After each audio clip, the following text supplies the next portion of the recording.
ಇವತ್ತು ಎಐಸಿಸಿ ಅಧ್ಯಕ್ಷ ಮಲ್ಲಿಕಾರ್ಜುನ್ ಖರ್ಗೆ ಅವರು ರಾಜ್ಯಸಭೆ ನಾಮಿನೇಷನ್ ಮಾಡಿದ್ದಾರೆ. ಈ ಸಂದರ್ಭದಲ್ಲಿ ರಾಹುಲ್ ಗಾಂಧಿ ಸೇರಿದಂತೆ ಕರ್ನಾಟಕದ ಗಣ್ಯರು ಕೂಡ ಭಾಗವಹಿಸಿದರು.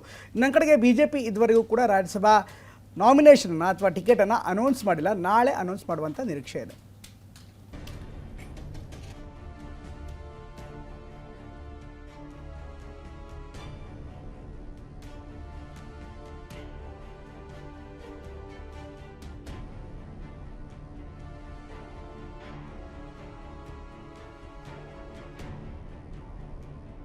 ಕರ್ನಾಟಕದ 4 ಸ್ಥಾನ ಸೇರಿ ಜೂನ್ 18ರಂದು ರಾಜ್ಯಸಭೆಯ 24 ಸ್ಥಾನಗಳಿಗೆ ಚುನಾವಣೆ ನಡೆಯಲಿದೆ. ಕರ್ನಾಟಕದಿಂದ ರಾಜ್ಯಸಭೆಗೆ 3 ಕಳಿಸೋದಕ್ಕೆ ಕಾಂಗ್ರೆಸ್ಗೆ ಅವಕಾಶ ಇದೆ. ಎಐಸಿಸಿ ಅಧ್ಯಕ್ಷ ಮಲ್ಲಿಕಾರ್ಜುನ ಖರ್ಗೆ ಜೊತೆ ಎಐಸಿಸಿ ಮಾಧ್ಯಮ ಮುಖ್ಯಸ್ಥ ಪವನ್ ಖೇರಾ ಮತ್ತು ಎಐಸಿಸಿ ಕಾರ್ಯದರ್ಶಿ ಮನ್ಸೂರ್ ಅಲಿ ಖಾನ್ಗೆ ರಾಜ್ಯಸಭಾ ಟಿಕೆಟ್ ಸಿಕ್ಕಿದೆ. ಆಂಧ್ರಪ್ರದೇಶದ ಶರ್ಮಿಳಾ ರೆಡ್ಡಿ ರಾಜ್ಯದಿಂದ ರಾಜ್ಯಸಭೆಗೆ ತೆರಳೋದಕ್ಕೆ ಅವಕಾಶ ಸಿಗುತ್ತೆ ಅಂತ ಹೇಳಲಾಗ್ತಾ ಇತ್ತು. ಅದಕ್ಕಾಗಿ ಶರ್ಮಿಳಾ ಡಿಕೆ ಶಿವಕುಮಾರ್, ಖರ್ಗೆ ಹಾಗೂ ರಾಹುಲ್ ಗಾಂಧಿ ಅವರನ್ನ ಭೇಟಿ ಮಾಡಿ ಬೇಡಿಕೆಯನ್ನ ಇರಿಸಿದ್ದರು. ಆದ್ರೆ ಶರ್ಮಿಳಾ ಬದಲು ಪವನ್ ಖೇರಾಗೆ ಅವಕಾಶ ಕಲ್ಪಿಸಲಾಗಿದೆ. ಮಾಜಿ ಸಿಎಂ ಸಿದ್ದರಾಮಯ್ಯನವರಿಗೆ ರಾಜ್ಯಸಭೆಗೆ ಬರುವಂತೆ ಸ್ವತಃ ರಾಹುಲ್ ಗಾಂಧಿ ಕರೆದಿದ್ದರು. ಆದ್ರೆ ಸಿದ್ದು ಆ ಆಫರ್ ಅನ್ನ ನಯವಾಗಿ ತಿರಸ್ಕರಿಸಿದ್ದರು. ಈಗ ರಾಜ್ಯದ ಮನ್ಸೂರ್ ಅಲಿ ಖಾನ್ಗೆ ಟಿಕೆಟ್ ಸಿಕ್ಕಿದೆ.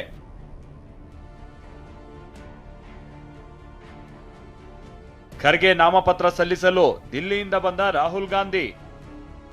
ಖರ್ಗೆ ನಾಮಪತ್ರ ಸಲ್ಲಿಕೆಗಾಗಿ ಮಧ್ಯಾಹ್ನ 1:30ಕ್ಕೆ ದೆಹಲಿಯಿಂದ ದೇವನಹಳ್ಳಿ ವಿಮಾನ ನಿಲ್ದಾಣಕ್ಕೆ ಬಂದಿಳಿದ ವಿಪಕ್ಷ ನಾಯಕ ರಾಹುಲ್ ಗಾಂಧಿಗೆ ಸಿಎಂ ಡಿಕೆ, ಮಾಜಿ ಸಿಎಂ ಸಿದ್ದು, ಕೆಪಿಸಿಸಿ ಅಧ್ಯಕ್ಷ ಹರಿಪ್ರಸಾದ್ ಸೇರಿದಂತೆ ಇತರೆ ನಾಯಕರುಗಳು ಸ್ವಾಗತಿಸಿದ್ರು. ರಾಹುಲ್ ಗಾಂಧಿ ತಾಜ್ ಹೋಟೆಲ್ನಲ್ಲಿ ಮೀಟಿಂಗ್ ನಡೆಸದೆ ಎಲ್ಲಾ ನಾಯಕರ ಜೊತೆ ನೇರವಾಗಿ ವಿಧಾನಸಭೆಗೆ ಬಂದ್ರು. ವಿಧಾನಸಭೆ ಕಾರ್ಯದರ್ಶಿ ಎಂಕೆ ವಿಶಾಲಾಕ್ಷಿ ಅವರಿಗೆ ಮಲ್ಲಿಕಾರ್ಜುನ ಖರ್ಗೆ ನಾಮಪತ್ರವನ್ನ ಸಲ್ಲಿಸಿದ್ರು. ಈ ವೇಳೆ ರಾಹುಲ್ ಗಾಂಧಿ ಸೇರಿ ಇತರ ನಾಯಕರುಗಳು ಸಾಥ್ ಕೊಟ್ರು. ನಮ್ಮೆಲ್ಲಾ ಶಾಸಕರು ಮತ್ತು ನಮ್ಮ ನಾಯಕರು ಸೇರಿ ನನ್ನನ್ನು ಆಯ್ಕೆ ಮಾಡಿದ್ದಾರೆ.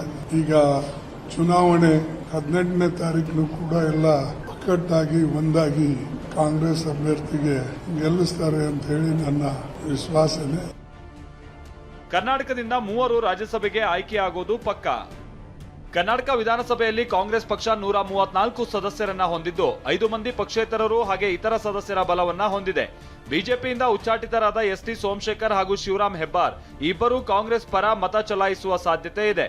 141 ಸಾಧ್ಯತಾ ಮತಗಳನ್ನ ಹೊಂದಿರುವ ಕಾಂಗ್ರೆಸ್ ಪಕ್ಷ ರಾಜ್ಯಸಭೆಗೆ 3 ಚುನಾಯಿಸಿಕೊಳ್ಳೋಕೆ ಸುಲಭ ಅವಕಾಶ ಇದೆ. ಜೂನ್ 8 ನಾಮಪತ್ರ ಸಲ್ಲಿಕೆಗೆ ಕೊನೆ ದಿನ ಆಗಿದೆ. ಅದೇ ಜೂನ್ 10. Bureau report, TV9. ಇನ್ನು ಸಿಎಂ ಡಿಕೆ ಶಿವಕುಮಾರ್ ಈಗ ಮಲ್ಲಿಕಾರ್ಜುನ್ ಖರ್ಗೆ ಅವರ ನಿವಾಸಕ್ಕೆ ತೆರಳಿದ್ದಾರೆ. ಪತ್ನಿ ಉಷಾ ಅವರ ಸಮೇತವಾಗಿ ಎಐಸಿಸಿ ಅಧ್ಯಕ್ಷ ಮಲ್ಲಿಕಾರ್ಜುನ್ ಖರ್ಗೆ ಅವರ ನಿವಾಸಕ್ಕೆ ತೆರಳಿ ಅವರಿಗೆ ಧನ್ಯವಾದವನ್ನು ತಿಳಿಸಿದ್ದಾರೆ. ಮಲ್ಲಿಕಾರ್ಜುನ್ ಖರ್ಗೆ ಅವರ ಸದಾಶಿವ ನಗರದ ನಿವಾಸದಲ್ಲಿ ಅವರನ್ನ ದಂಪತಿ ಸಮೇತ ಭೇಟಿಯಾಗಿ ಮಾತುಕತೆಯನ್ನು ನಡೆಸಿದ್ದಾರೆ. ಈಗಾಗಲೇ ಮುಖ್ಯಮಂತ್ರಿ ಆಗುವಂಥ ನಿಟ್ಟಿನಲ್ಲಿ ಖರ್ಗೆ ಅವರ ಬೆಂಬಲ ಮತ್ತು ಆಶೀರ್ವಾದ ಕೂಡ ಡಿಕೆ ಶಿವಕುಮಾರ್ಗೆ ಬಹುಮಟ್ಟಿಗಿದೆ. ಈ ಒಂದು ಕಾರಣಕ್ಕೋಸ್ಕರ ಡಿಕೆ ಶಿವಕುಮಾರ್ ಮಲ್ಲಿಕಾರ್ಜುನ್ ಖರ್ಗೆ ಅವರ ನಿವಾಸಕ್ಕೆ ಪತ್ನಿ ಸಮೇತರಾಗಿ ತೆರಳಿ ಧನ್ಯವಾದವನ್ನು ತಿಳಿಸಿದರು.